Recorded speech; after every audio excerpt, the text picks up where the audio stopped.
possession nicely, everything. It even created more chance, had more possession, had more shots.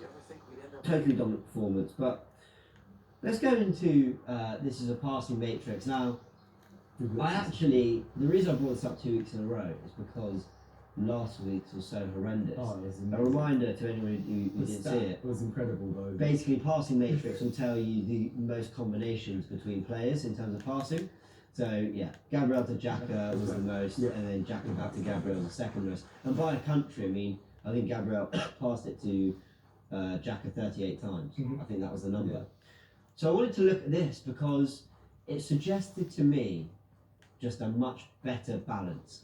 We now, for a bit of context, forgive me, I don't have quite the right numbers in my head, but we completed about 470 or so passes against United. Against Leicester, about 560. So we didn't complete that many less against United than we did against Leicester, who we were on the whole on the ball throughout the whole game. But if you look at this, it's just a much better balance and combinations. I mean, if you look at here, obviously Gabriel to Tierney, we do a lot of our building from the back, so you'd probably expect that. Tierney back to Gabriel as well. But El Neni holding, El Neni having a lot of pass combinations there. Willian into Bellerin, that's good to see because Bellerin is often overlapping. Partey out to Saka, that's encouraging to see. And then Bellerin forward into Willian in attacking areas as well. So there's just a much better balance in our passing, rather than the top three last week being Gabriel Xhaka, Xhaka Gabriel, and Mustafi to Gabriel. So it's terrible. But this is a lot better. On this note as well. By the way, this doesn't include Leno.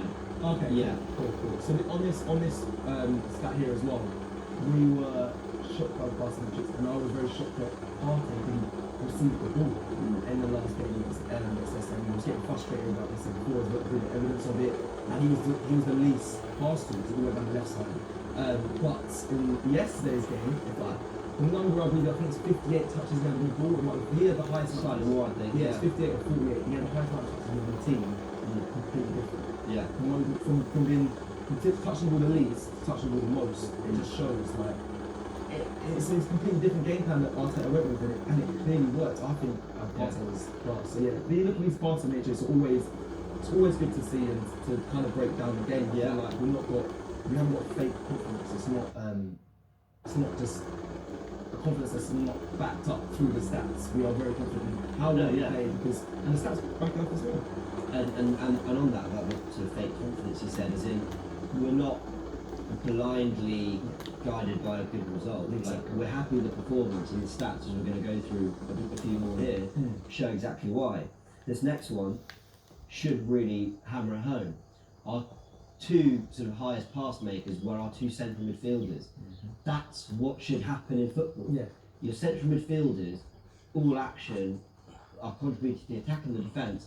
They should be seeing more of the ball than anybody else, and they did.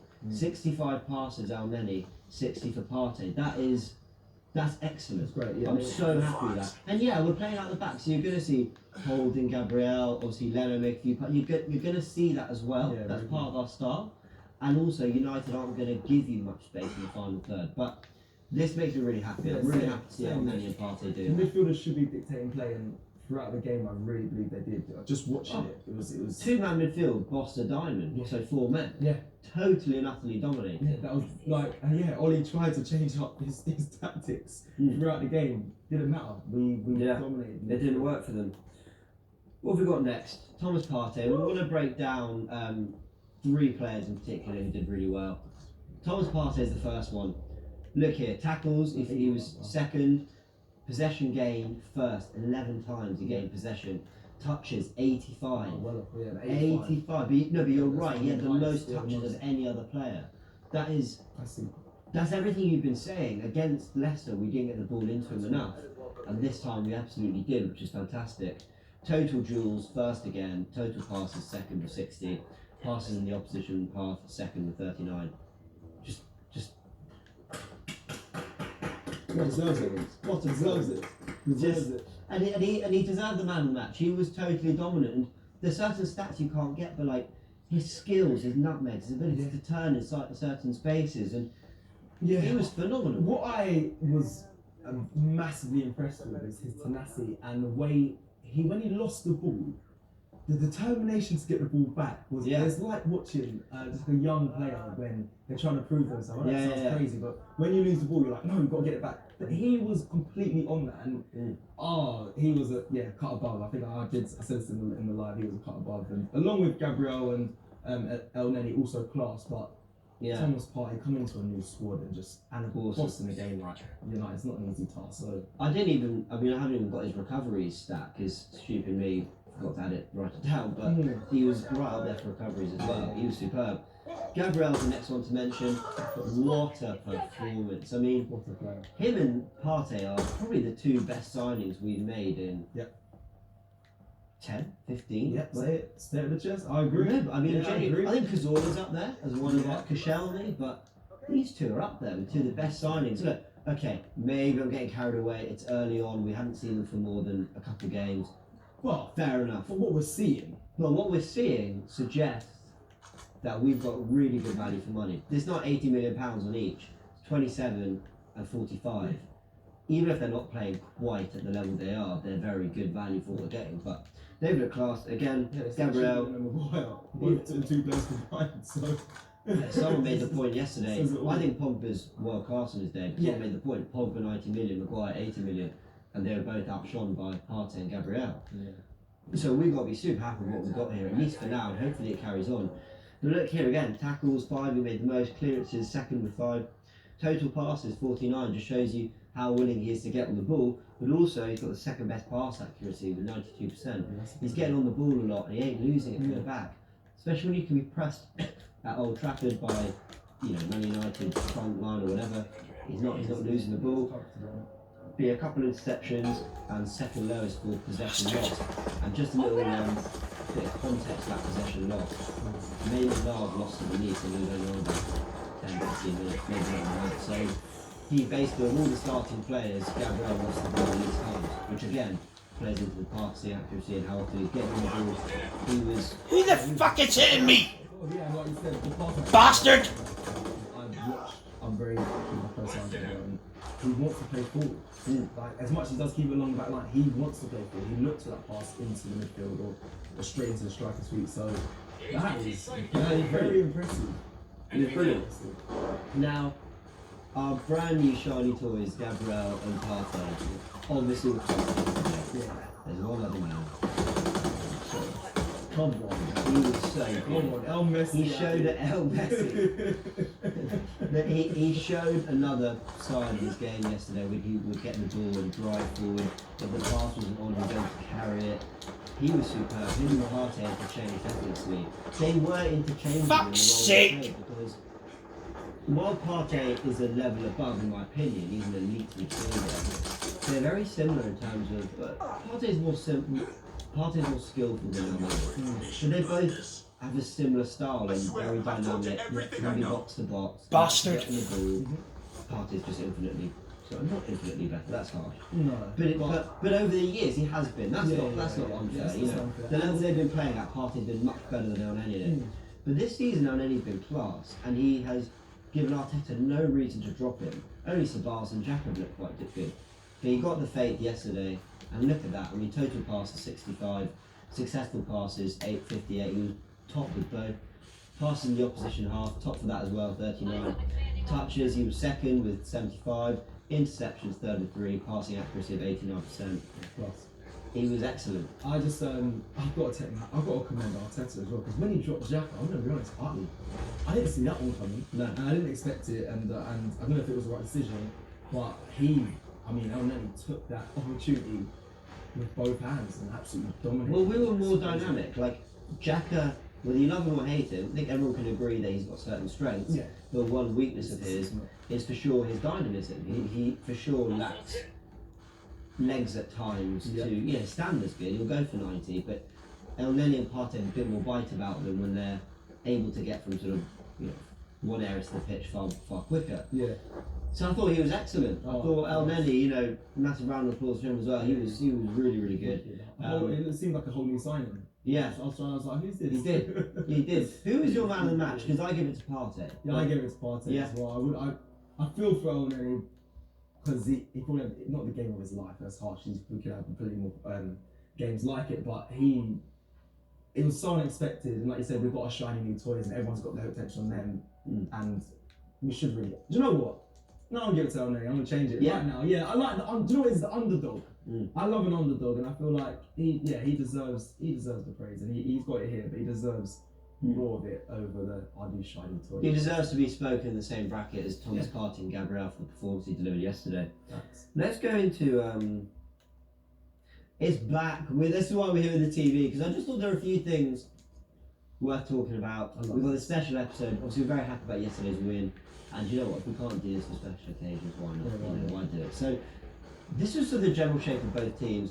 I also want to talk about our general shape, our defence we pressed, our attack, and why the attacks sort of been going so well. So this is our general shape. Now, it looks like a back five. A lot of people will argue that we played a back four, Tierney was left back, and you know what? I think we did, but that was only because we had a lot of the ball. Yeah. And for anyone who just doesn't get it yet, we had two different shapes when we had the ball and we don't.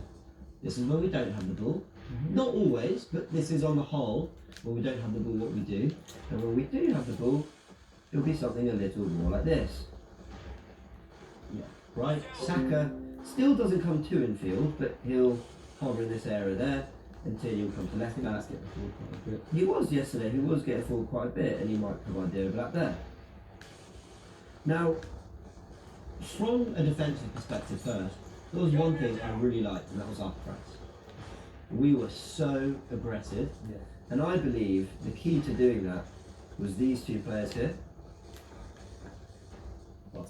Partey and Elneny. Of course. The energy and dynamism they have allowed us to press and recover so quickly. Yeah, they set the precedent the whole game. They absolutely did, and I thought Lacazette was key to that as well. He worked super hard, and I thought these three players, Bellerin, Saka, and Tierney, also deserve a big mention because it's their athleticism and dynamism as well, the ability to get back.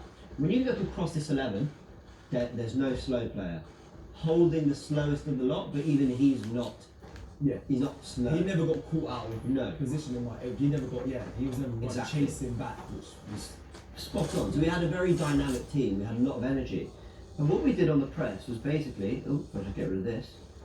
What we basically had when United had the ball, so we've got a little football. Oh, this is new. I know. We just every week just getting that little bit more. Yeah, budget more and more for us every week. Yeah, we've got a football now. I'm so excited. We'll have fans. Actually, no, we won't. Lockdown. No, that's true. If Maguire had the ball here, or wanted to pass it to Fred or McTominay or whatever, we defended like this. We often had this barrier here. It was like a 4-man barrier, like, try get around us though. Because I remember seeing Partey, I wish I could stand up and show you guys.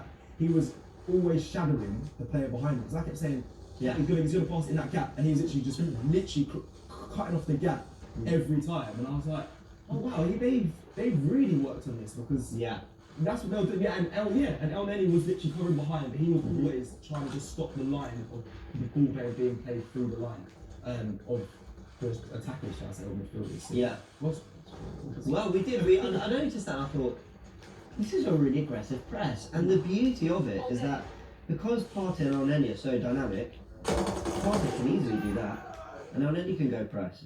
It's super simple. And you know what? If you think you're a bit outnumbered in that central space, you've got a back five anyway. We just highlight it here. You'd have that back five there, but you can have Saka coming inside. So we were really aggressive on the press, and it was so good to see. And if we needed to drop, if they did beat the press, which I'm not trying to super go in on United, but when they did, which was very rarely, I didn't see. We just tucked back in. I'm making mistakes here. We just tucked right back into our shape, like this. Because I didn't see Greenwood get on the ball hardly. I don't think at all, if I'm honest. In the game, I know Gabriel was heavily tight on Rashford. I made a mental note that he was sticking to him like glue, which, if I'm honest, was amazing because he's the one that was in form. Like I did say before, like he might be the distraction, but even which he could have been, but they never really utilised it because Greenwood never really got in and got on the ball, in my opinion. Rashford was just stuck Gabriel had. I think there was one time I saw Rashford target Tierney, and he dealt with him. So I'm really glad you pointed that out. When Rashford came into that space there, Gabriel always went with him. You're so right. And basically, he would slot in there, and there was cover. We had an answer for everything that United did when trying to play, and it was so good to see. Let's go through what we did from an attacking perspective. Again, when we were attacking, it looks more like this. In fairness, something like that. Well, what would she think of me now, if I didn't try and help a friend? I think when we came out of yesterday's game, there were quite a lot of people saying, so happy with the performance, we were really, really good. But I've got one slight teeny criticism, so we still didn't create that much. And that would probably be fair. I would say, look, it's, United can hurt you, we're right to be somewhat pragmatic and careful, whatever. But actually, I was watching it back and I was thinking, I think this was a good step in the right direction for our attacking shape. Because I saw a couple of things. When we were attacking them, because obviously their back four was going to be a bit tighter, so if we just rearranged them there, Aubameyang was more central. Lacazette was holding this space quite well. He wasn't coming quite as deep to get the ball. He was to tackle. Lacazette was coming deep to tackle. But actually, when we were attacking, he was up on their centre backs. But Aubameyang was coming across as well to help out. Aubameyang was coming across. He was more than centre, you're right. And what we always had was a 5, whether it was there. We always had 5 men, and this is how it worked. Either Tierney got up the pitch, and Bellerin came up the pitch to provide width, and Willian would come more central. Sometimes Willian would hold his width, and Bellerin would come into that inverted wing-back role and try and get the ball. So whether it's one pass and out. And then other times, Tierney, in fairness, as I said in my fan cam, didn't get forward that much, and it would be Saka who was putting out wide. Or Aubameyang would come out wide, and Saka would cut wide. But we did really well. Fuck's sake! 5 forward plays. Bastard! United were constantly guessing, and one of our best chances came from Willian playing, basically right here. Willian playing that ball through to Bellerin, who just crossed it to the back post. So Aubameyang, we were very unfortunate. Aubameyang did that. They did that. Just Get down, you spastic! Yeah, it was one of our best moves. And What is this guy on? They do that quite a bit. Bellerin and Aubameyang, they find that pocket of space and with Oh, this is just stupid. to get a lot of goals. What is my team doing? Hello? I agree. No, it was good. It was very good. I feel like that is a lot of people's criticism. But we have to give the team. We have to give it time. But yeah, because we've got the defence now. We've got the best defence in the league at the moment. Like Arteta's slowly building up, and we did mention like Klopp did this. He did this, and he worked from defending from the front and built his defence from the front. Had the best attacking front three, and then worked his way back down. Yeah. We did the opposite way with our route, defence to attack, and it's getting. Don't get me wrong, it's amazing stuff to play with right now. Oh, this is. Where's my team? There'll be low scoring because Fuckers! it's the system, and if we stick to this system, it will work. Something will be easier to open up. But other teams- Oh my god, what is going on here? And look, one last thing. Just not you know, right, this. You're right in everything you're saying. The thing that Oh, makes what a fucking fuck up! We saw that chance where Lacazette pressed and then basically played it into Aubameyang, who was basically one-on-one with goal. Well, not one-on-one with goal. Lindelof was there, but he had a good sighted goal. That was encouraging to see as well, like getting him on the ball and running at Lindelof in central areas. But I was just sort of thinking back to yesterday. We looked so good playing out the back, and going forward creatively, we did look better. And I think what Arteta's added is, I'm good at Oh, he's so slow! He's basically Jesus! taught players where to be to keep the ball moving. So when Bellerin's pulling wide, what was pulling high up the pitch, Oh my god, this is ridiculous. Partey's always there What? to provide a link. Or El Nenny's there. Or if William's really out wide. then Get down, idiot! I I just do not get this guy. I do not get him at all.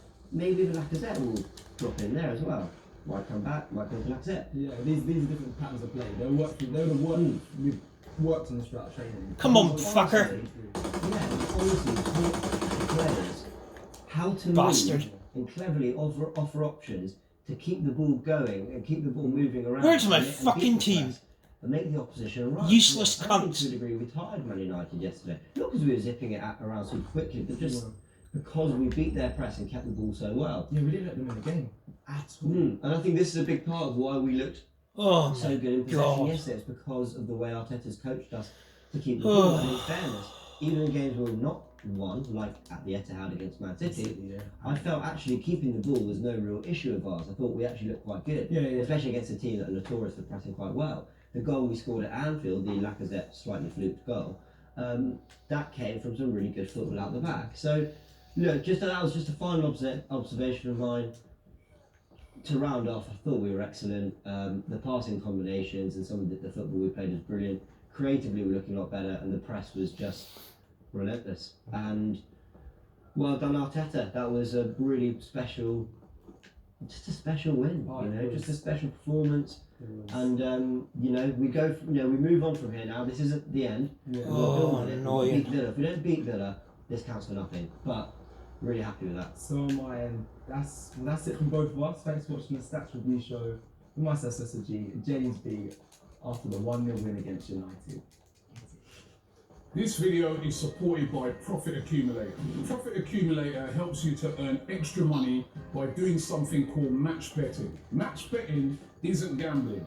And when you do it properly, you can't lose. Now you always see these promotions by bookmakers like Ladbrokes, William Hill's, Corals, offering a £50 bonus to customers. So you sign up and you might place a £50 bet on a coin toss landing on heads and a £50 bet on the same what the coin fuck toss are you doing? landing on tails. Now whichever way it lands, it don't matter, because you won't win or lose any money because you've covered all of the outcomes. However, you get the £50 bonus, so it's still £50 up. Now lots of people try to do match betting on their own, but it's very time consuming and not always easy if you don't know what you're doing. That's where Profit Accumulator come in. Even if you don't know anything about sports, they walk you through everything step by step, showing you how to accumulate money into your bank account. So get involved right now. Click the link in the description and sign up to Profit Accumulator right now.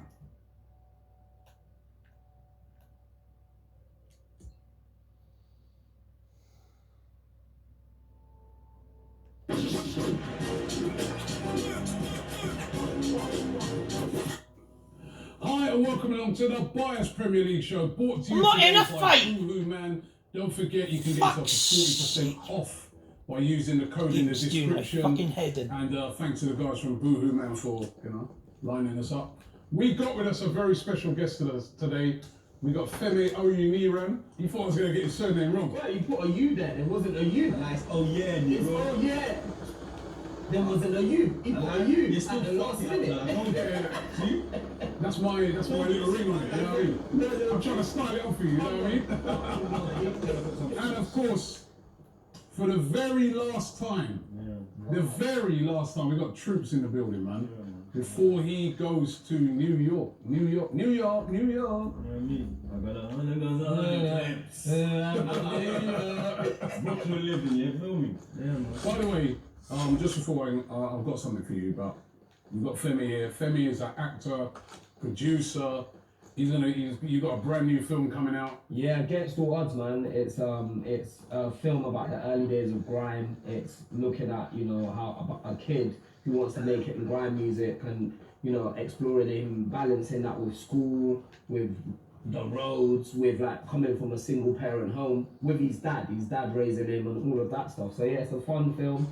It's out on the 13th of November. We're bringing back Channel U to show it on. Channel U? Yeah, we're bringing it back. So Remember Channel U back in the day? It's going to be on Sky. We're taking over a channel called Clubland, which is on Sky 373, and then it's on Virgin 345, and I think it might be on Freeview in Manchester as well. But yeah, look out for that, man. I know you got a load of the cool grime acts from back in the day. In the actual film. Even like recent guys. So like we've got DWE in the film. We've got Jamo, we've got Gets, we've got J2K, but we brought back people like Ozzy B, Jamaica B, We've got Bizu in there DJing because like, he's got a tune out at the moment with Skepta, but in the film back in the day he was a DJ. So we've got Jammer back in the day, he was a DJ before he started going on the mic. So we just kept it true to the essence of it, man. Wow, looking forward to that film. So that's out when? 13th of November, it's going to be out on Channel U. We're going to be playing it live on TV, but that's going to be a dual cast with Link Up TV's YouTube channel. So it's going out on YouTube because COVID, innit? No cinema setting this time. One thing. Who's your Man United fan? Oh, here we go. How's that working, man? How's the Man United thing working? Do you know what? It's inconsistent right now. It's inconsistent. Last week, when I was chatting to some United fans, all I could hear was Leipzig and how great No, but they you know were. what? If you watch your team, bad up a team that won 5-0, like that was in the semi-finals of the Champions League 5-0 on a Tuesday, you think going into a game against Arsenal, yeah, we've got a chance here at home. What, you wouldn't think that? You tell me. Listen, Rashford in Mbappe mode. You see what he done last week? I was just telling you what he done to that youth, Implemenko, whatever his name is. Whatever his name is, yeah. You see him, he got batted up, nutmegged, scored. You think you would have thought you would have been running your mouth as well? What mode was he in yesterday? There was one. Do you know what? There was one pass he sent to Greenwood, and I was like, that should have been a goal. But that pass, only Pogba's done a pass like that I've seen in my life. Wow, genius today. It wasn't a goal. Like, Was he playing? He's having a mare this season. This whole season. He's not had a good game. Anyway, we're going to get into that game. I'm just smiling. Yeah, fuck you. No, I'm being real. I'm coming at us before you come at me. Because I was expecting Hold this. it. I was expecting No. Yeah, you haven't got all of it yet. Take your time with it. Take your time with it. Take your time with it. Hey, listen. We're coming to you, don't worry, right? Troops. Yo. You know what? I've got something for you, man. This is for you, right? As a special sort of going away present from the team here on the Bias Premier League show. Yeah, man, I want to big up my mum. You get me, big up God. You understand? You know the thing, RIP Nan. You feel me? I ain't even getting none of it now, blood. Fuck that. I was gonna bust it, I ain't busting it now, blood. You understand? Nah, big up, man. Real talk, blood. You understand? Man got me the moe. I'm not really a moe, man. Not gonna lie, blood. But you know them way there, you got the proper moe, though. You get me? You didn't get the dead moe, the little 1999 moe. You get me? Man got the £40 moe.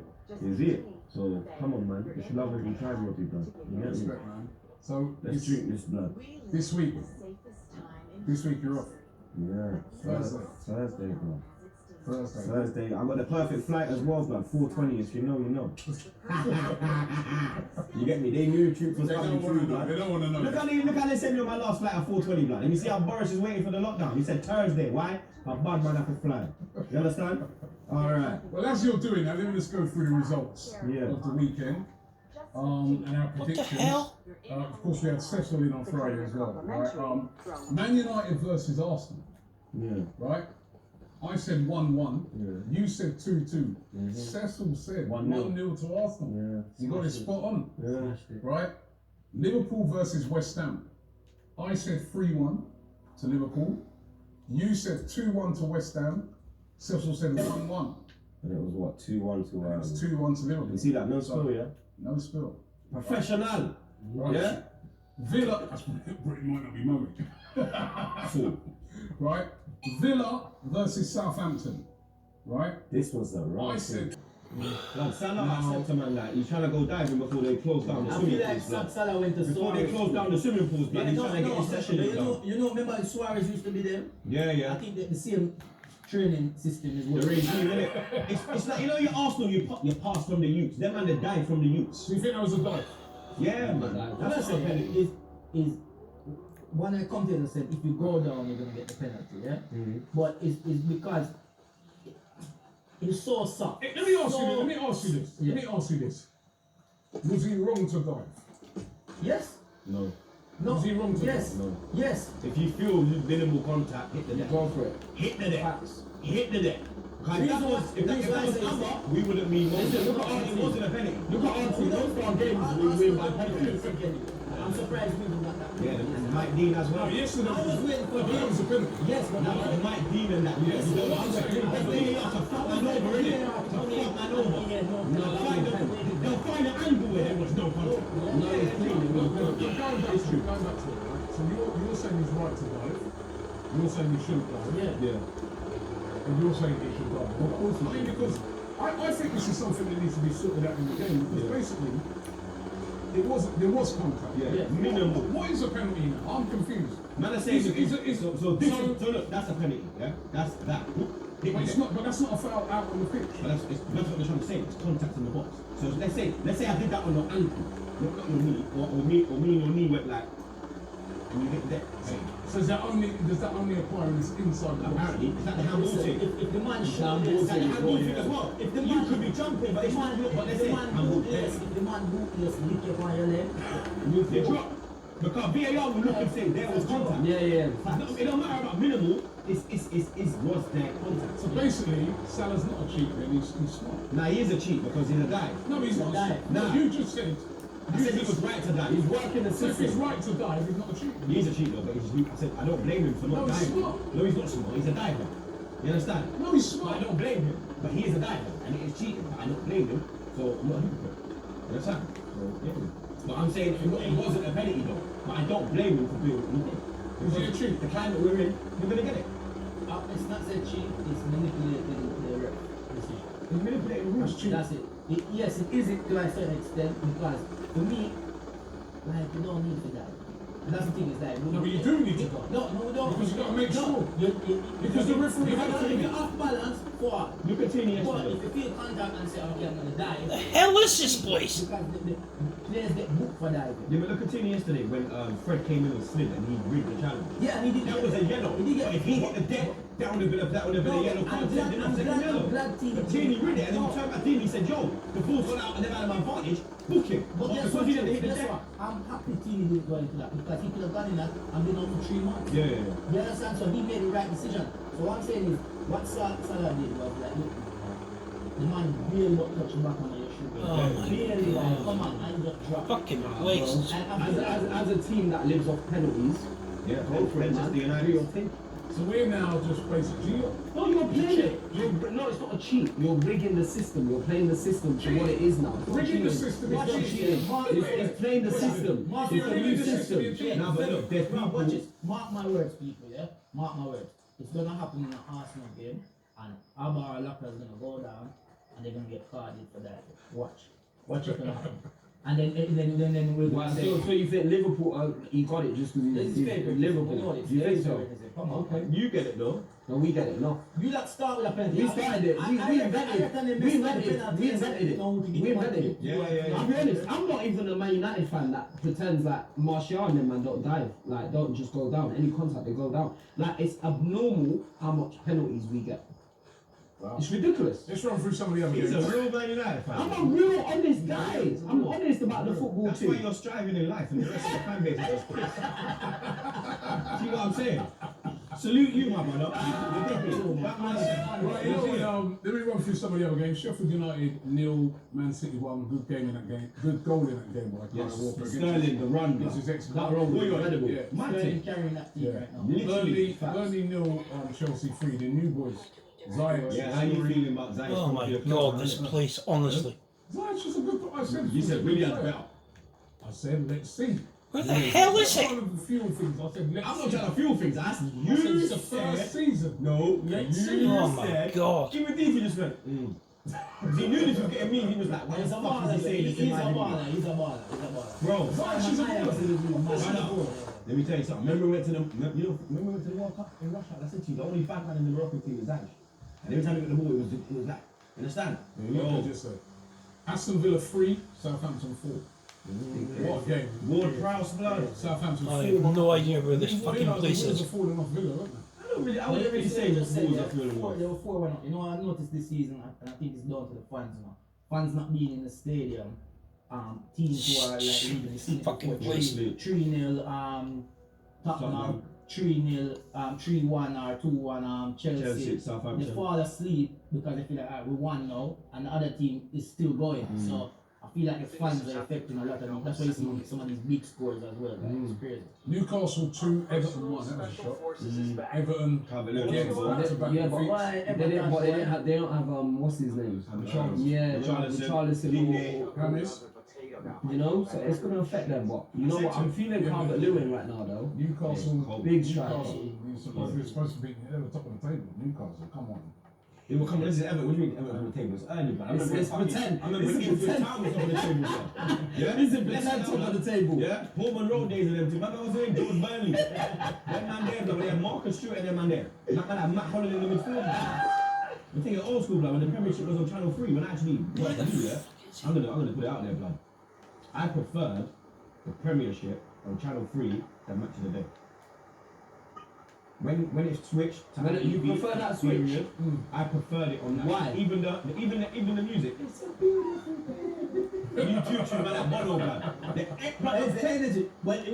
was more of like you had Robbie Earl and them man there. He was actually had sense them days. Yeah. You see Robbie when you're in America. I think he does. He's in Yeah, America. He does Fox. ESPN. You get me. Tottenham 2, Brighton 1. That was the last game. Bale Gareth first goal. Bale his first goal. Yeah, come off the bench and got his Tottenham goal. come off the bench. Yeah. Did you see that stuff about Harry Kane? We just have to touch on it, like about the. Yeah, the ESPN. Yes, your yeah. people. So they might be one Barstool, blood. We might. Now Barstool don't go with ESPN. Barstool's like AFTV in America, blood. All the brands are like. No, I don't know, but I don't know. No, tell me about this Harry Kane thing. Apparently there was a clip that got put out of this woman and this man, and they're talking about Kane, and obviously a lot of people.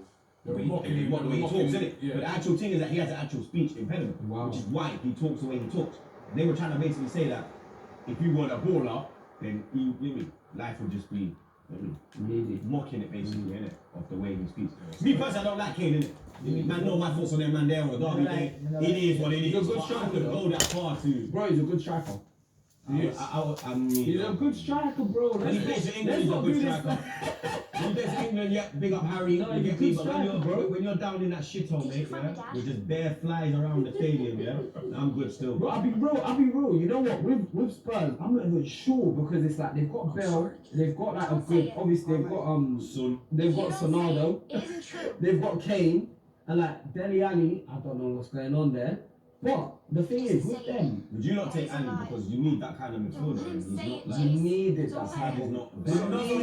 We needed that type of midfielder. We've got 6 at the moment, bro. We need to figure out how to make them.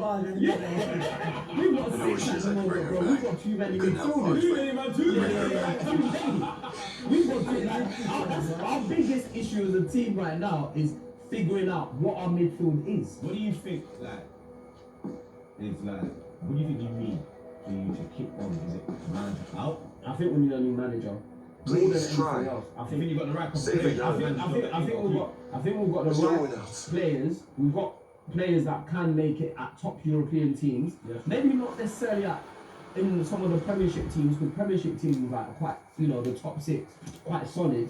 But like in terms of top European teams, we've got loads of players that can go to like, Juve or Real Madrid or like. You're gonna miss Fox. PSG I already and do. our job. Yeah, we have a What was good his squad. job anyway? But the problem is, He was a we need mathematician, them. but They're not unofficially ready. he was the Well, Expo They're Man. not, no, they're What not is that? ready. Any superhero reference? Expo Man is abbreviation for the Perpetual Exploding Man. It's the title of an old sci-fi novel we both read. Anyway, let's get into It's about a telepathic private eye. Very inside joke. You gotta give him a hard time, man. We called Fox Expo Man around the office because he was just so enthusiastic. Sorry for him. His reaction to every good idea was like his mind was blown. Yeah. Surprised he kept Ayana being a source of secret. Figured he'd brag about something like that. He had a good spirit, but it shows you. You never really know another person, what they're thinking. Unless you're a telepathic private eye. Yeah. Expo In Man. the States, Yeah, I know, that's what I'm saying. Tell me what else you know about Miles. Or you met him unofficially. You know those guys who are somehow everywhere? Know everyone? That was Miles. Big over there, though. A lot of intros, huh? He made all the introductions. The 2 biggest clubs out He there. introduced me to a whole new network of people, and I put them all on my team. Man of the week. He sounds like the kind of government contact an entrepreneur would love to have. A lot of man said I'm not an idiot. I knew he had his own goals. I just never imagined making Putin taking over my own company. Tackles he made. Tackling at the box. You understand? Hey. That slide. At what point did you stop being a part of Walker and Stone's plan? I told you. They took the company from me. 27 minutes. And that's why you ran. They were supposed to be running their test of the lethal drones out in the Tar Desert in Rochester. Instead, they tested their linchpin models. What's a linchpin model? Their idea is that killing a key individual, a linchpin, will put a chain of events in motion that will cause a desired outcome. Like killing Franz Ferdinand started World War I. They wanted to start some chaos between India and Pakistan. The models were flawed, but it almost worked. I tried to put a stop to it. That's why they took over. You never learn my help. That's why I had to run. Your last hammer roll of the week, please. Why would they be sending those drones off in a submarine? Good now. How many are in there? Dozens? Hundreds?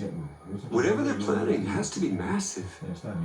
With just a handful of drones, using efficient linchpin algorithms, they can start a war in any politically tense area. The real question is, why would anyone want to start a war? Or bootstrap events provoking serious wars?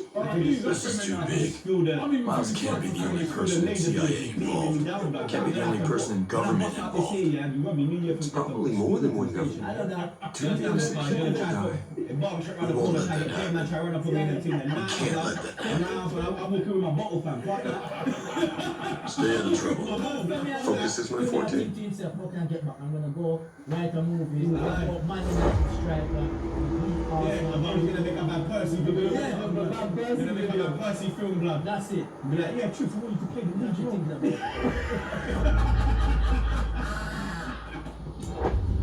Anyway, Ferry, you've been a good sport. You know what? I've enjoyed it. I'm a huge fan of you guys. Huge fan, bro. You're gonna be missed over there on this side of the river. Like from me, as a United fan, seeing your passion for your team is inspiring. Like, do you know what I mean? Like watching you over the years and watching what you guys have built here is inspirational. Even like as a United fan, so I can only imagine what it was. Because we didn't trust her when we should have. So like, I feel like we owe her, you all the best and wish we really need to help her now. Build, Yeah. what you've been Josiah, over there in the States. I mean, Sergeant Major Hill has her. Blessings, man. I think I know where he took her. I can help her.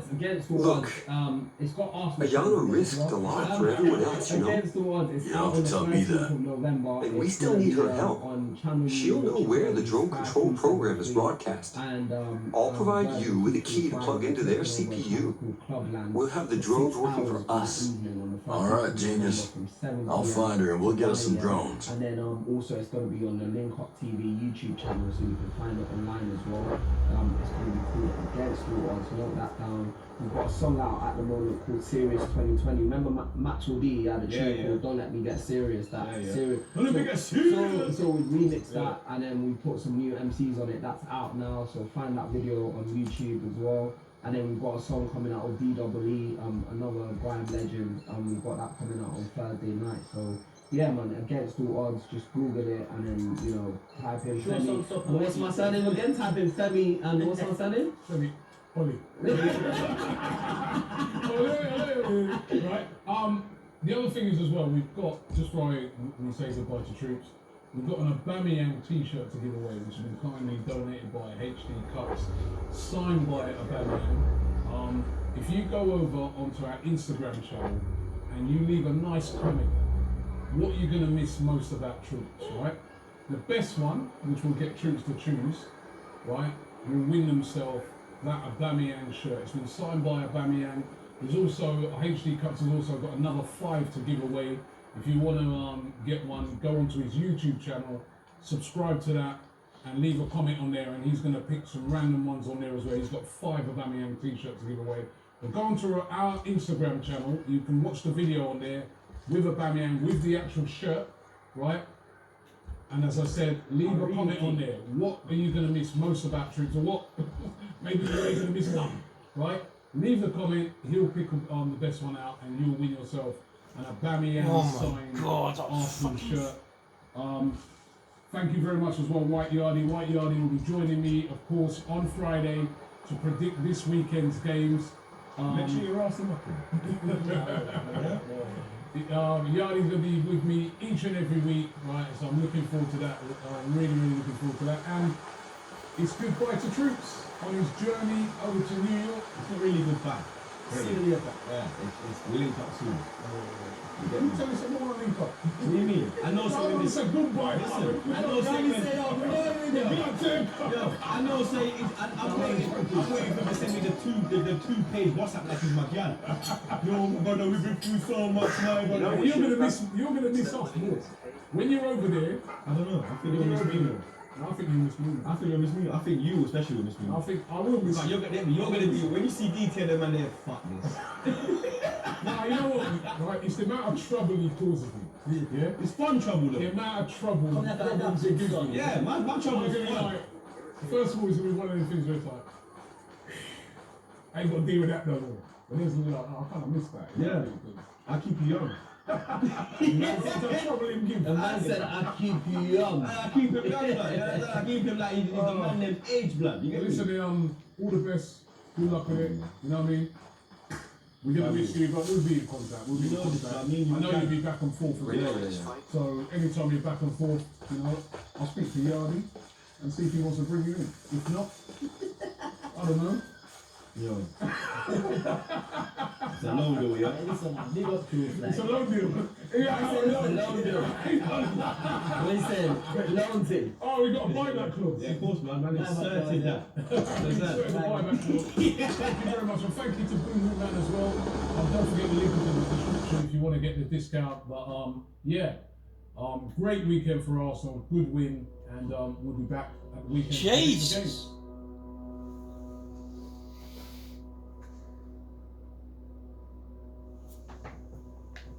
God, mate.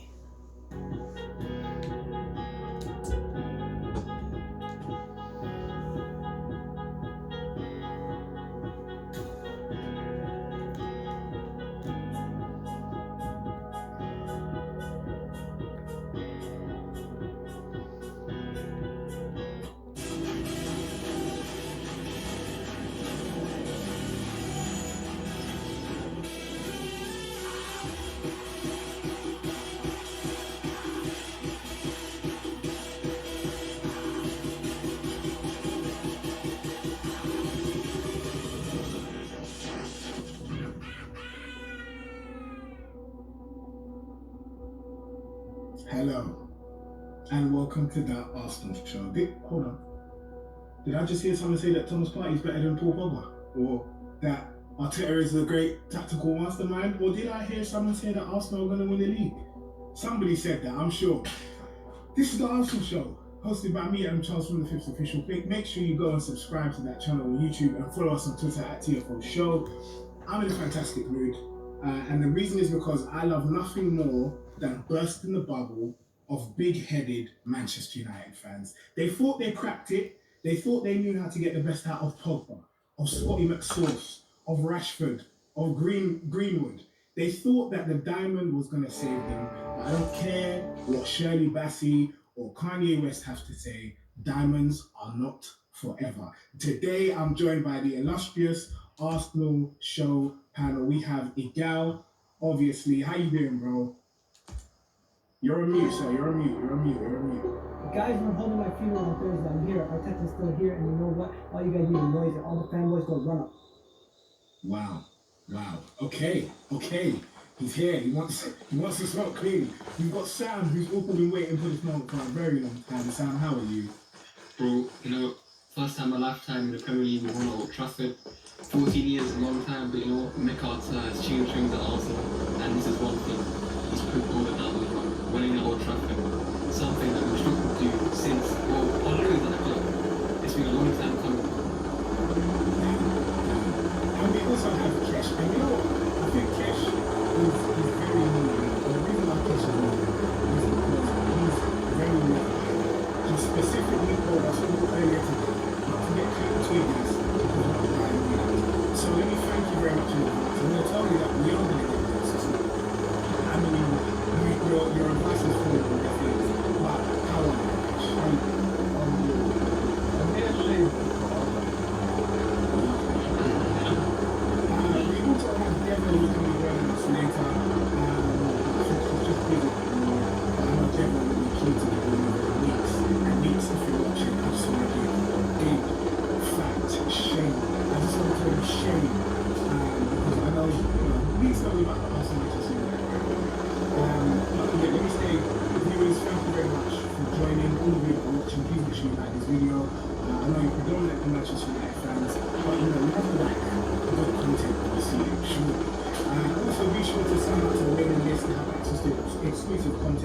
special offers, and all sorts of other treats that Terry's got to offer. The link will be in the description of this video, so go ahead and do that right now. And also make sure you're sharing this video, commenting on it, liking it, subscribing to the channel, and all that other good stuff. You already know that if you want your comment to be read out, give us a super chat and I'll make sure I do that. Okay guys, I think I need to make it clear. I was definitely joking. I don't think Arsenal are actually going to win the league. Let me just be clear in saying that right now. I don't think that's going to happen. But guys, we saw something yesterday that I thought was quite interesting. Not only did Arsenal, my beloved Arsenal, win away at Old Trafford for the first time since 2006. Fucking drones. I was at secondary school at that time. Not only did we see Arsenal outplay Manchester United with an excellent press, being more alert to second and loose balls, and completely nullifying their attackers. Rashford, who is in the Champions League.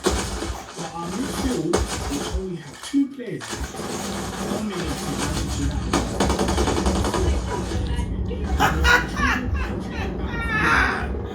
Oh my god.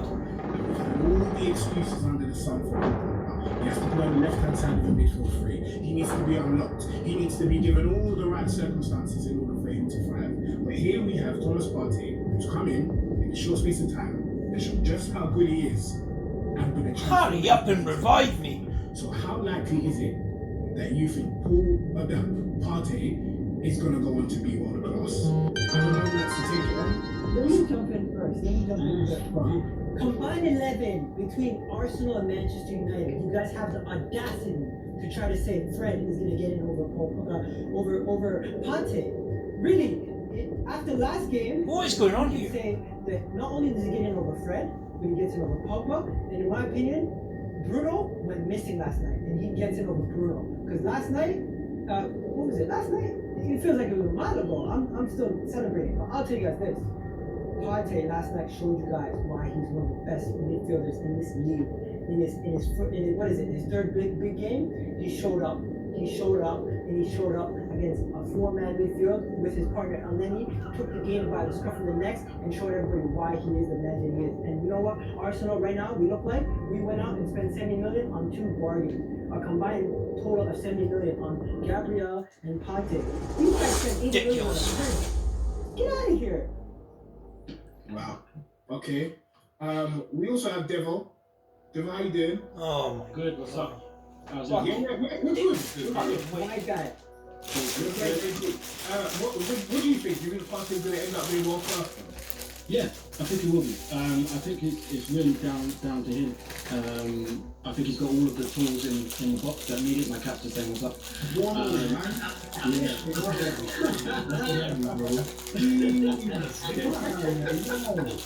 Yeah, hallelujah. Yeah, he's got all of the tools needed to be a world-class midfielder. I would say one thing, just let's not go OTT just yet, because many different things can happen in a footballer's career that means they don't reach their potential. We've seen it more times than any fan base. We've had many midfielders who could go on to be that good, and then injuries or whatever else has stopped them from being that. So let's just calm down a little bit. Let's just say, you know what, we've got a very good player here. Let's enjoy watching him play. Let's enjoy watching him progress and become world class. And then when he gets there, then we'll shove it down everyone's throat. And let's not do it yet. I hear you. But Sam and Tesh, I'll come to you. We've, as Igal alluded to, the friend, we can't even pass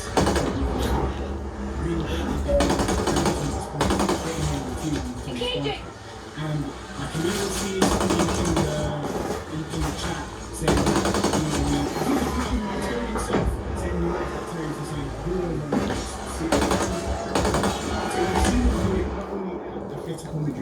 year after year, but we've now come and seen him make a genuine transformative presence in Arsenal midfield. Are we getting gaps for no reason? Let me take this one. First of all, the combine 11. When I said let's do this on form, I done that on purpose. I took a leaf out of every book.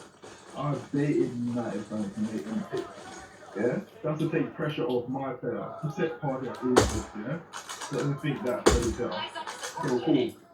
For me, in this modern era game, a midfielder, Partey has shown you don't just break up play, you don't just defend, you can go forward.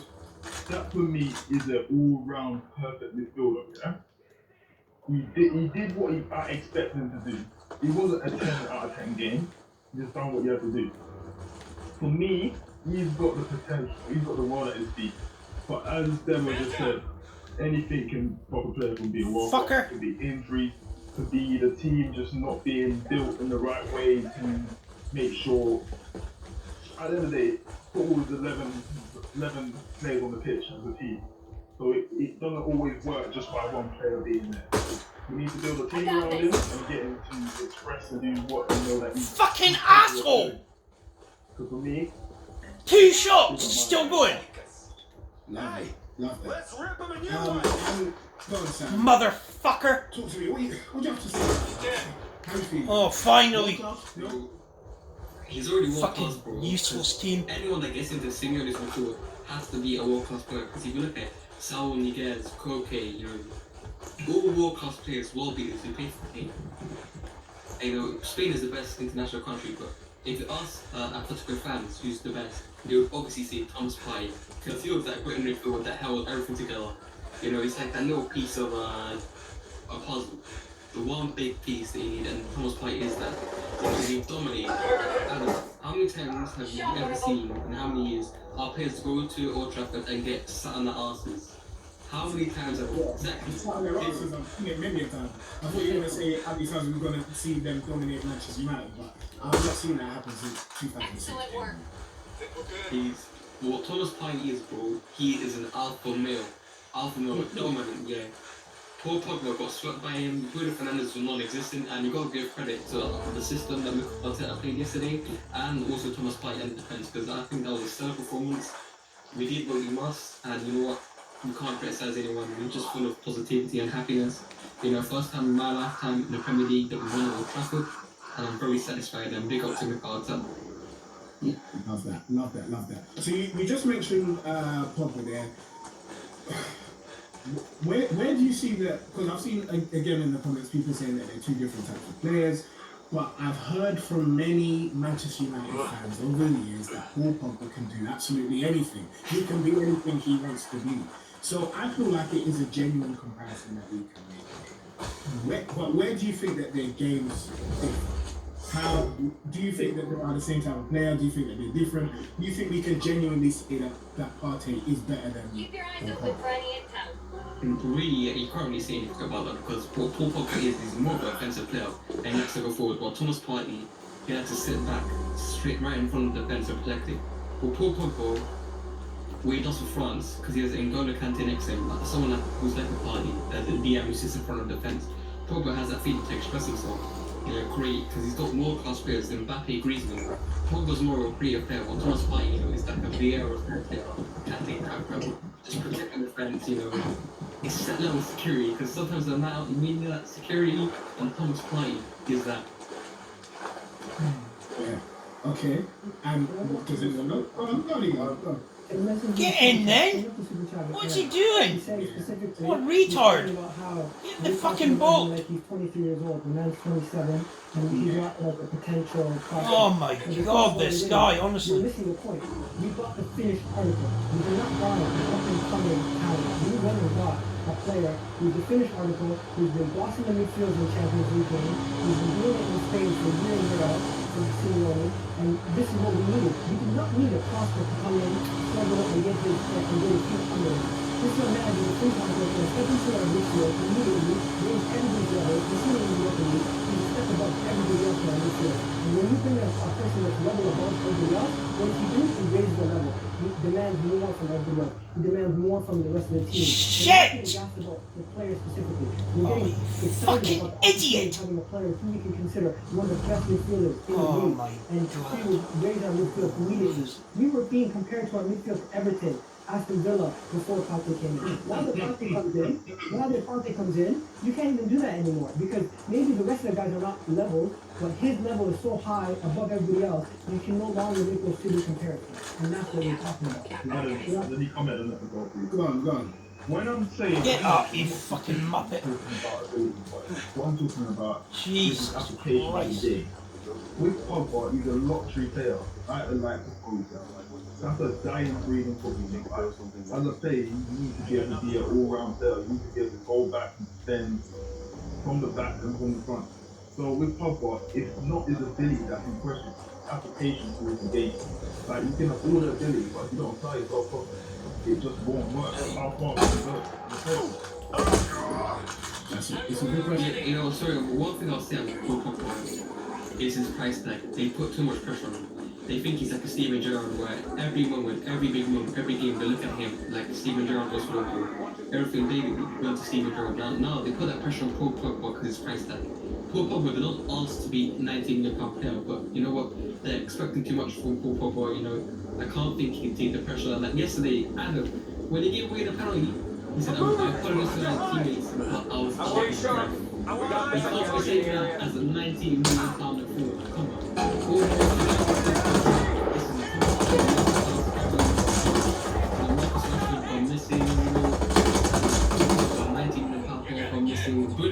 Thanks for the help, team. Again. He's contributed against every team that beats useless. He hasn't done it against Arsenal. He's picked one time, I know. And also one thing, Adam. Arteta is 2-0 against Oli. So what do you mean by Oli always work beats every single team, every top manager? What was it? Hasn't done it against Arteta? I don't know. Debo, sorry, you're on mute. What you saying? Just about Pogba and the whole thing, you make a point. He didn't spend 90 million on himself. And I think that 90 million and the fact that it's Paul Pogba, I think there's pressure on social to play him. I think it's coming from the higher ups because he doesn't deserve to be in the starting 11. He doesn't deserve to be playing in the team if you're looking at it just from credit. But I think because he's Paul Pogba and he has that name, I think there's pressure being put on social to keep him in and around the team. Because for me, he makes Manchester United feel worse as it is at the moment. I think as Paul Pogba as a name, it does. It imbalances the team. But when he plays, that team doesn't look power. When they have Fred and Matic and Bruno, Fred and McTominay and Bruno, it's a lot more balanced. Useless. Can't even get out the board. But for me, it's like, no, you have to pick Pogba because you've invested so much money and time and development in Pogba.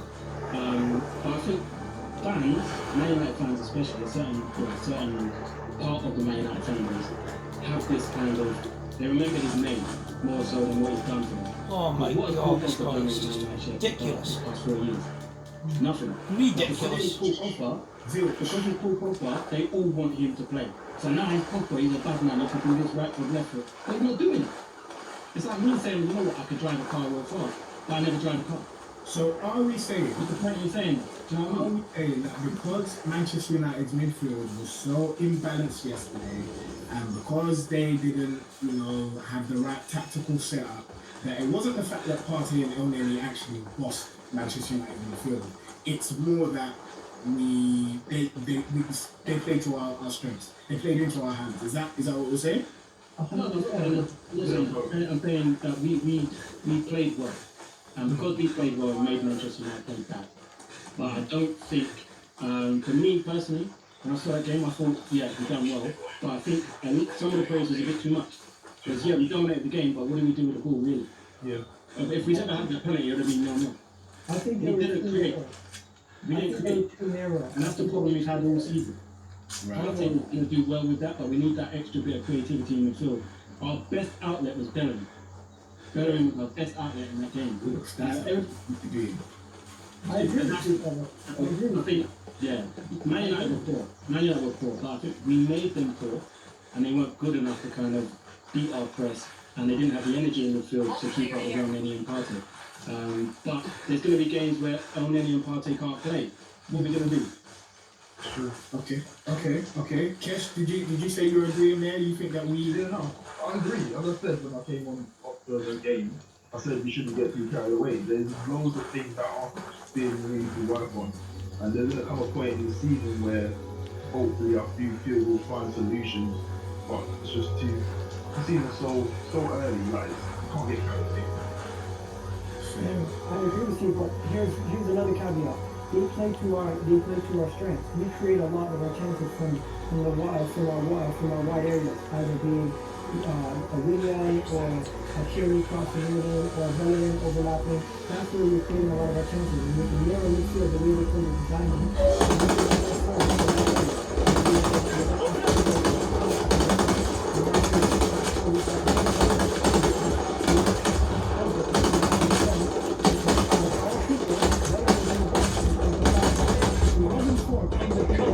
Get down, you spastic! But the reason why today there was more balance and more predictability for our attack was because of the way we set up. We offered us more balance useless because now we have Pogba on that side, Oh, on the right hand side, and we God. can attack that right hand side because Honestly. he doesn't offer anything defensively. Yeah, one thing I would say with the way we play these days is we put constant pressure on Manchester United. You see the times we're going to run roam up the pitch and put pressure on Luke McDonald. Always me in this guy, yeah. And then you saw Bukayo Saka, bro. I love Bukayo Saka so much, man. He's a special player. And today, Aubameyang, he gifted Bukayo Saka with a little chinny chain. You know, a special player. You know, every game that Saka's played on this season, he's been integral. You know, Man City, he was our best player. Maybe he should have scored. Yes, we were unlucky to lose the game, but he came out looking like our best player. And today against yesterday at Old Trafford, he was very special. How many times have you seen a little kid, an 18-year-old kid, go up to Old Trafford in the big game here and just dominate and do his own thing, you know? He had Wan-Bissaka on toast, bro. Wan-Bissaka was sliding down there, bro. Honestly, Aubameyang, you know, we criticise him that he doesn't score, but you know what? The moment we need the most in the game, we were so desperate for him to score and step up, he stepped up. I can ask them from Aubameyang, yes, you know, maybe from open play he doesn't contribute much from recently, but you know what? I can't ask nothing more from yesterday. All I care about is the 3 points. Can you say anything quickly? Of course you can, Miguel. Of course. I think yes, we won the game, and it was well deserved. No one could tell us we didn't deserve that win, but at the same time, all these setups did benefit us, and that's what I want to take away from it. So yes, Manchester United messed up. We deserve the win, but at the same time, the way they set up was in our favor. And I don't think other teams are going to set up that way, and we're still going to need to be creative enough to win games. And we do not create enough chances, and enough painful chances to lose this game, but at the same time, we're not clinical. We need to be clinical. We should have been up 2-0 at halftime. Damn. Fair enough. We should have been. I can see Jim in the comments doing a madness, but someone's saying that he's spoken Spanish, and I actually agree. But let's talk about because let's face it, we're really good at this thing. The rest team. Now again, I don't want people to say that I'm getting gassed on the Elneny, but if any of you had ever watched Arsenal consistently, you would know that the Elneny that we had before compared to the Elneny that we have now is like chalk and cheese. And I cannot believe that Elneny was breaking up play and even passing, just even beginning to set the tempo of the team and of the play like he did yesterday. So, do you guys believe that this is the midfield pairing that we go with going forward, or is it just for the top 6? I think it's just for the top 6. It all depends on the opponent. Because we're playing like a lesser team, like your Burnleys or your Chelseas. I'm joking, I'm only joking, but you know, if you play Burnley Chelsea night, others would play more like Sabas, Newfield, Checker. But you know, when we're away from home and the odds are against us, and we know there'll be constant pressure and the power can threat, then I'd like to see our men in party play, because them two always constantly pick up play and they can carry the ball forward. Or never thinking backwards. That's the first time in my life, Miguel and everyone else, Kesh, that I've seen Elneny not look backwards, but think forwards. Like someone's changed his mind, you know, he's not backwards-minded player now, he's a forward-minded player. Or maybe I want to see this for a long run, but if it continues this, Adam, it's going to prove me wrong, and I might have to apologise to Mohamed Elneny. Not fair. Honestly, I'm going to apologise to again, because I genuinely, I think that, I still do, to be honest, I think that Mohamed Elneny is a dead boy. I'm going to hold my hands. He's just got long hair and he just passes it to here, to here, to here, to here, and that's it. I rarely see him make penetrative passes. I can think of one off the top of my head, and that was against the ones that we played. old is he after his game? But again, I know that you have a lot to say about this brother. So please, take it away, girl. Come on, do it. Fans, don't forget that little direct goal for Ozil. The man who played the ball was Al-Neni. And guys always talk about Mohamed Al-Neni as this guy, Mr. Sideways pass, this is that. What do they call him? Al-Neni sideways, this is that. Always criticizing him, always making fun of him. Saying, what do you call it? Emery told him find a new club, this is that. And he went out, got 38 games in the Besiktas.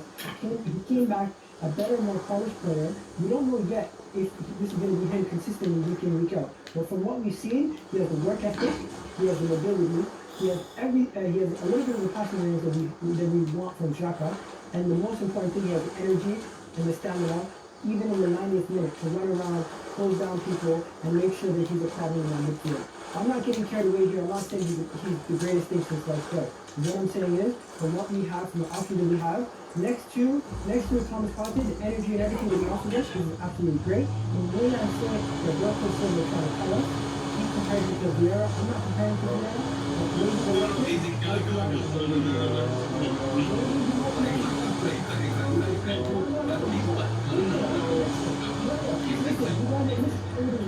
What I said was the Breakpoint Silva did compare him to Vieira.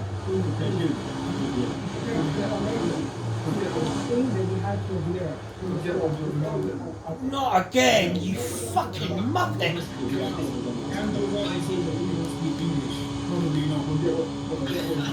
Can't believe this.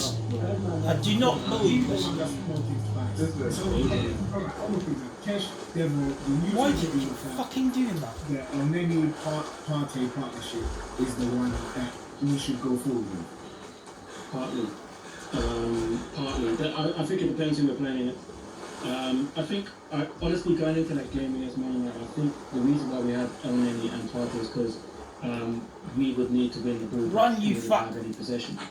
I think games where teams running us to have more possession, so home games against lesser teams, we will see Xhaka play because he distributes the ball better than El-Neni.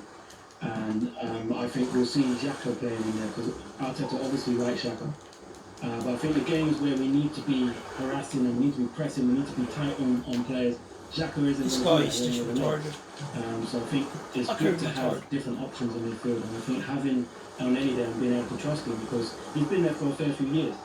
And I actually liked El-Neni when he went. No, not a passenger, drivable. He dropped too many games where it's a 5 or 6 and not enough 8s and 9s for him to really make an impression on the Arsenal player. But I think he went away, worked hard, come back, and he played decent since he's come back. But can he be consistent? And that's the problem with a lot of our players. A lot of our players will drop 1 or 2 performances and then say, yeah, that's a good player. And then for 3 weeks, they're non-existent. And we get these little rubbish results because our players aren't consistent. Can he, next to Partey, can Partey really drag him up? Get in there! This is our level now. This is where we're playing. We play at this level every week. Hopefully, that can happen. But I see Xhaka starting a lot more games than Egypt. To be honest. Maybe not everyone. Not everyone. I like Xhaka. I think he's alright. Arteta's a big fan of Xhaka. What America says accepts it. Josh, let me read this super chat and I'll this too. We've got a Manchester United fan. This is what I hate about Manchester United fans. He says, taking the L well done. Your super chat should have ended there. If you're actually going to take it on gracefully, leave it. But he says, tactics there, like Thomas Fred is what I've been there, shocking from earlier, just not get to you guys from another night verse 2. It's just be graceful in your defeat. And this is what I just can't stand about Manchester United. It's poor for me. Do you reckon that, as I said, I feel where is this fucking place? I'm making excuses for the fact that Manchester United lost, rather than Arsenal playing well. Why do you think that?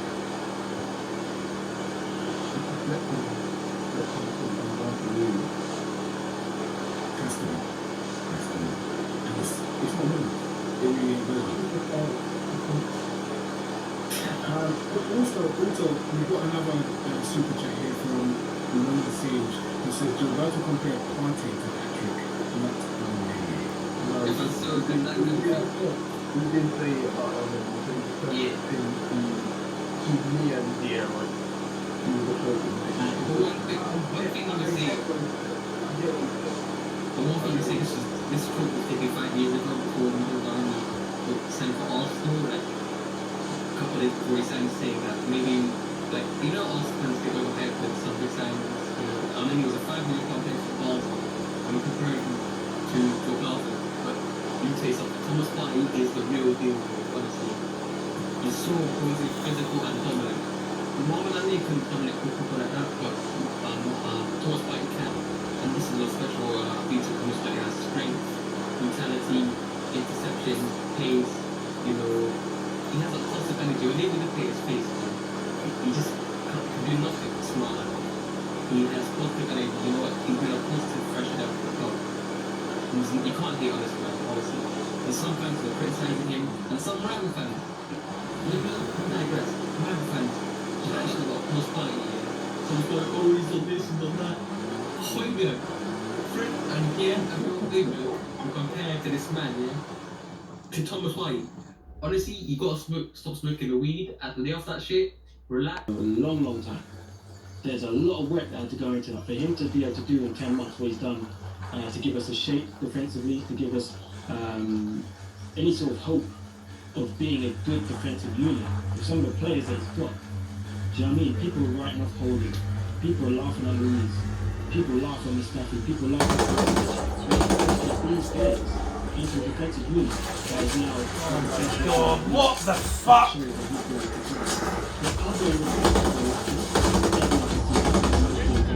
We're struggling to score goals. But hopefully, with Partey in there, and hopefully in January we can maybe pick up a creative midfielder, and possibly, I don't like slacking off our players, we need to get someone who's a bit more clinical in there, because if we're making 2 chances a game and they're both falling to him and he's putting them wide or missing them altogether, we're not going to pick up points. So for me, Arteta, I wanted Arteta before we got Emery, and Adam could tell you that. I wanted Arteta, he was the one I wanted. So from now, I've seen him come in as what I've seen him do.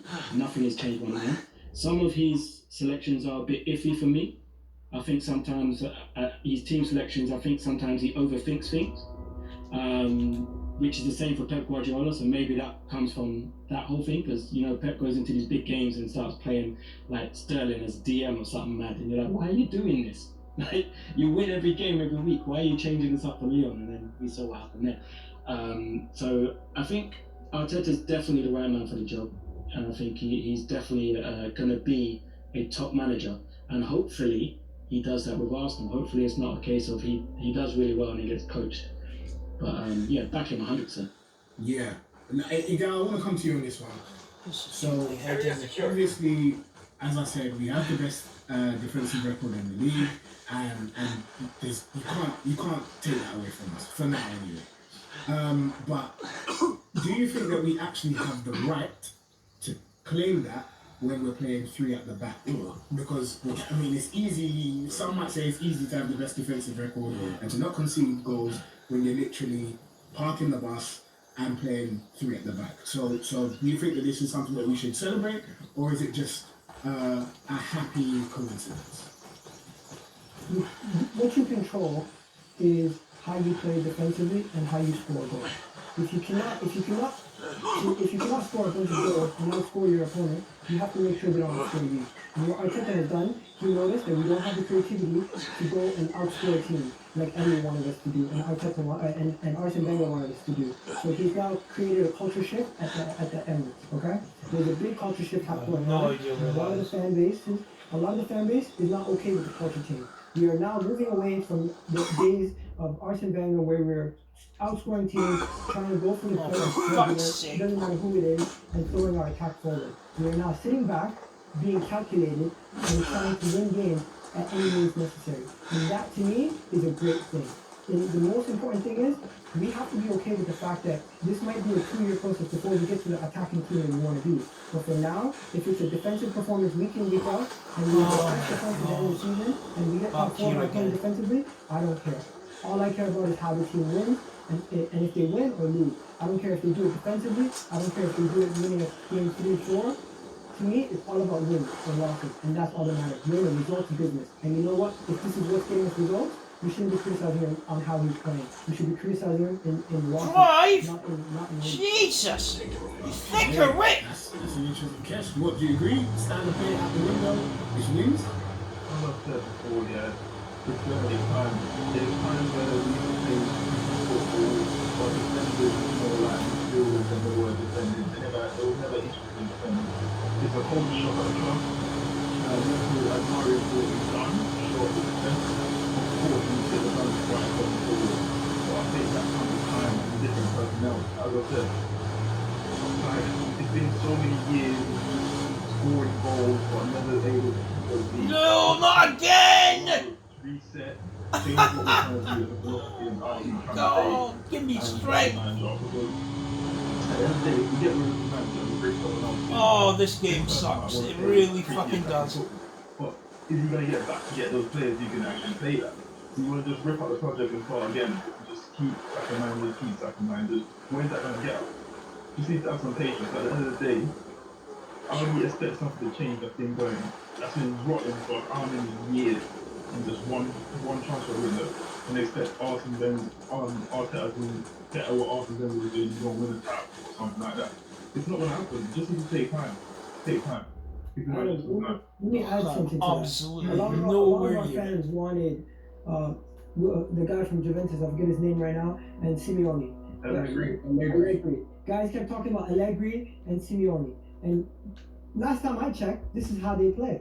They play pragmatic football, and they try to soak up pressure, and they try to beat teams by conservative style football. And if you want these type of managers, and you get Arteta, and just because he's a young up and coming manager, and you've never seen him manage before, and he's doing similar to what these guys wanted, the big name managers they wanted, it's almost like You ever want to use your products with a brand new opinion from use Recon Breakpoint? You don't want to get out. What if the next missions of the game you have to normally children urge you to find the heels hiding location? If you want Simeone and you want Allegri, if Arteta's playing defensive football, you don't have a leg to stand on, in my opinion.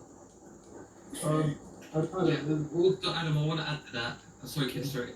Go on, What you have to actually look at as well, yeah, we've got a player in Gabriel, got a player in Party. How many years have we gone past trying to get players of this caliber who actually make the difference to the team? You've got to applaud the manager for targeting those sort of players. Like, all we need is a few more chances. Like, we've been saying this. Keep adding players of this caliber and we can go places. That's all it takes. Instead of these mediocre players who's got no fight. That's where we've been going wrong for many years. And stop signing players from Chelsea. We can't be a retired. Adam, one thing that I'll add on to that is that some fans were criticising Arsenal players saying, listen, we don't care if we play attacking football, we just win football games. And now, we're not playing attacking football, and we still win games, and fans still know it. It's a lose-lose situation, man. You can't change your mind every day, bro. Honestly, keep to one thing here.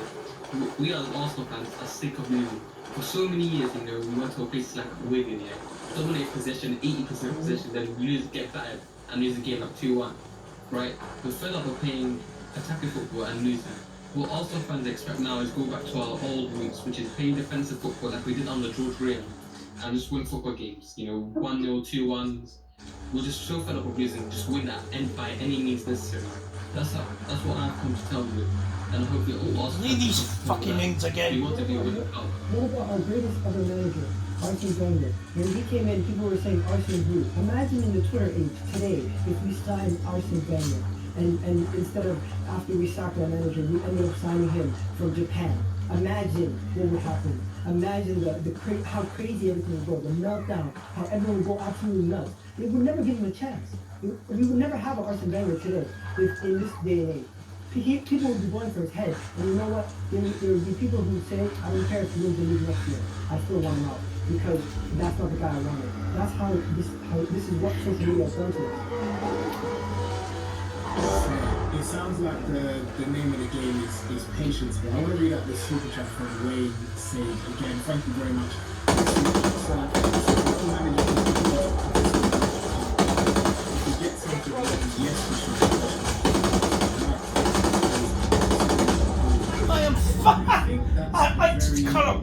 Thanks. Because yeah, we have the right as I would say paying fans, but the fans that were paying to go to games, they pay their money, they save it up, they give so much money to these clubs. They have the right to question the fans. I think the issue becomes when it becomes a toxic attack.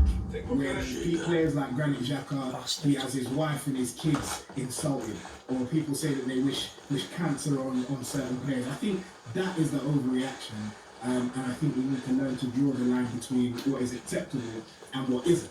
That being said, however, I do think that Arteta gets it right more often than he gets it wrong. And I'm going to go out and say, I believe Arsenal can get top 4 this season. I'm not going to the way this league's going at the moment, it's there for the taking. I think if anyone is serious, I just cannot find this fucking place. Is a run of games where we're just putting 3 points on the board. And it seems like no team's been able to do that. Yeah, even Liverpool have struggled to put together a run.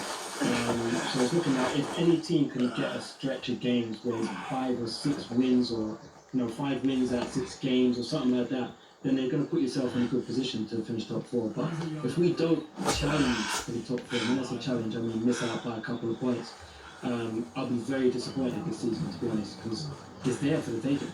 I think it's pretty wide open this season. Yeah. I mean, am I the only one? You think it's too early still? Oh, yeah, it's too early to ever count anybody out. That's what I'm saying. So I agree with you, and I also picked Arsenal to finish 4th. But what you also have to look at is in the world of Lacazette. You don't get me wrong. I think he's awesome. I think as a striker, if you're number 9, the guy is woeful.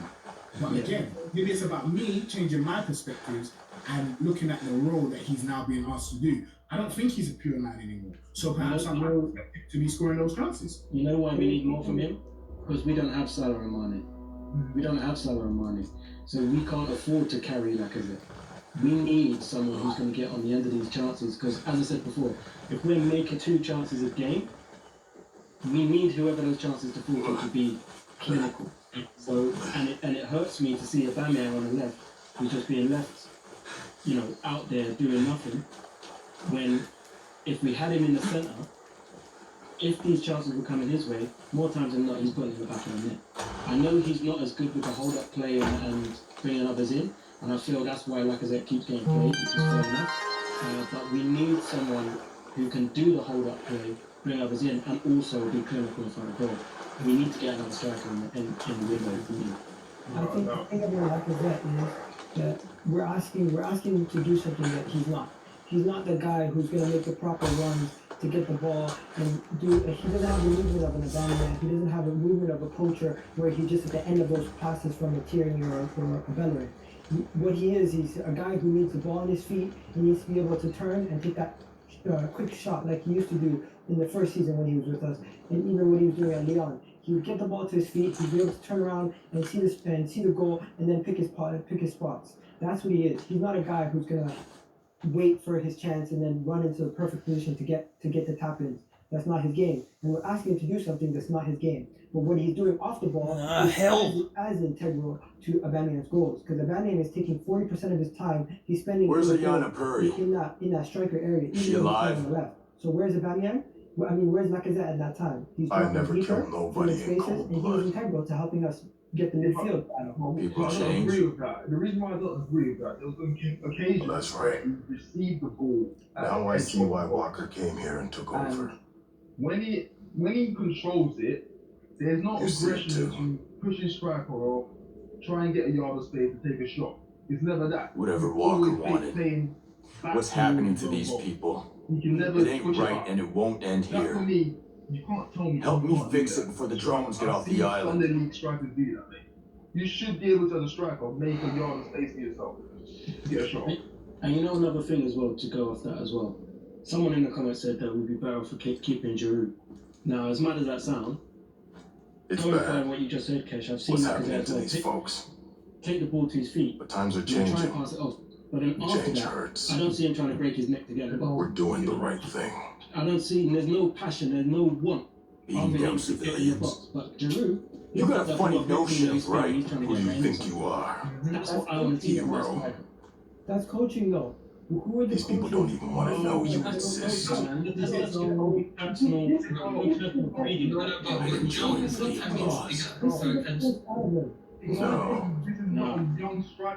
You joined to save the world.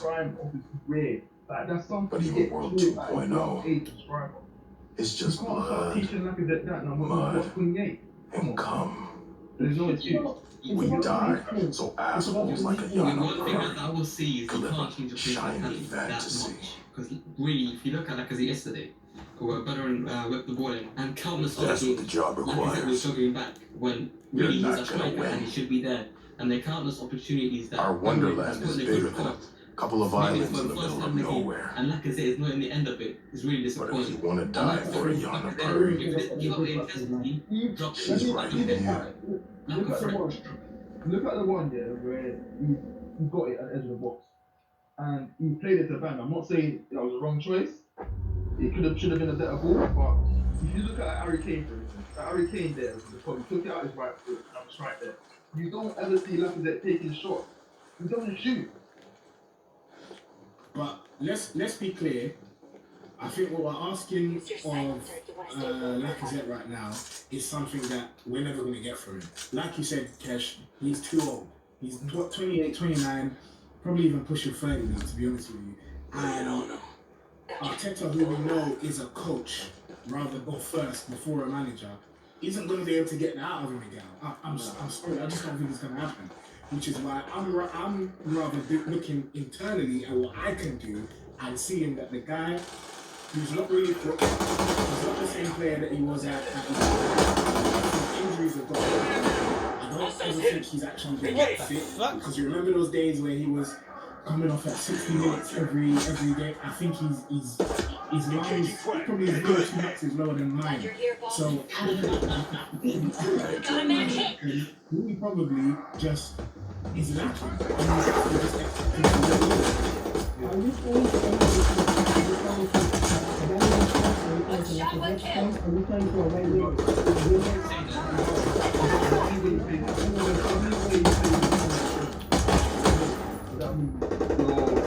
Point about put it in and Lacazette leaking up and rebalancing, that means Lacazette leaking out of the league. That's it.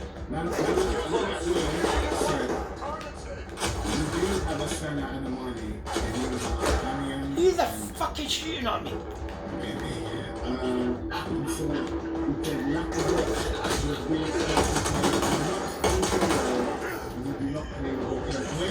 Everything that you had in that was almost perfect.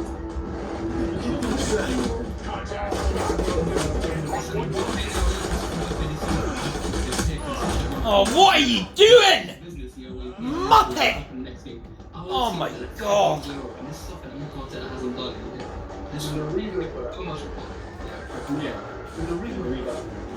Jesus, incompetent. You know what it is with Pepe, and I keep saying this, football IQ. That's a big thing. Who doesn't have an football IQ. He's good, talented, very talented player.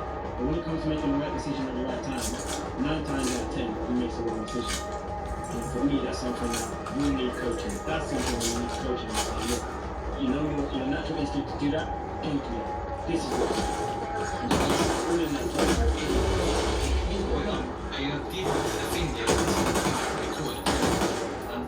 coaches. It's something like a Dan James. You can't coach the Emperor because this guy is finished. But with Pepe, just open them. If someone just comes in,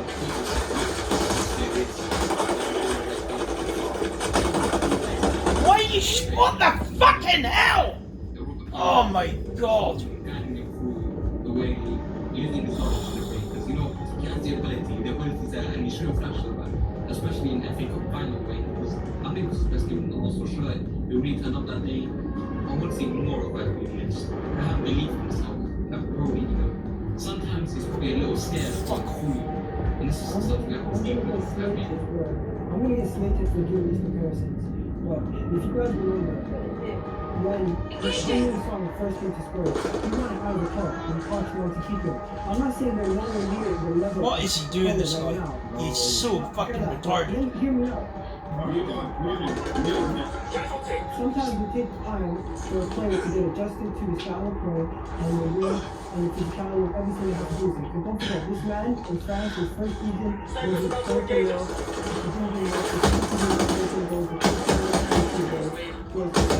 He could do the same thing. We could see a progression from him throughout the season. I'm not giving up on him yet. I just want to see what he does. At the same time, I'm going to go on the first side. Son was first team.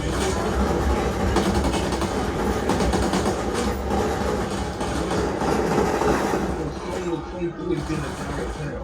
When you're direct, Run, dickhead, run! Simplify your game. When you're a player that you tend to do a lot of skills, it's just negative and it's hard to teach out of a player at Pepe. Like, sometimes you just need to play the ball, give them goals, move off the ball. You don't always have to be on the ball. That's how you're less threatening. If you play the ball at 1-2 and you make a run,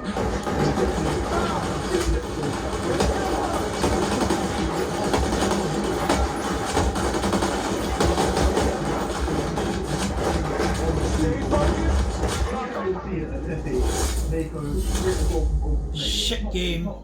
It's rare. Shit team. It's mostly from Pep because he's got a great left foot on him. Yeah. So he can do that. Because 72 million. If he was a 50 pound or 45 pound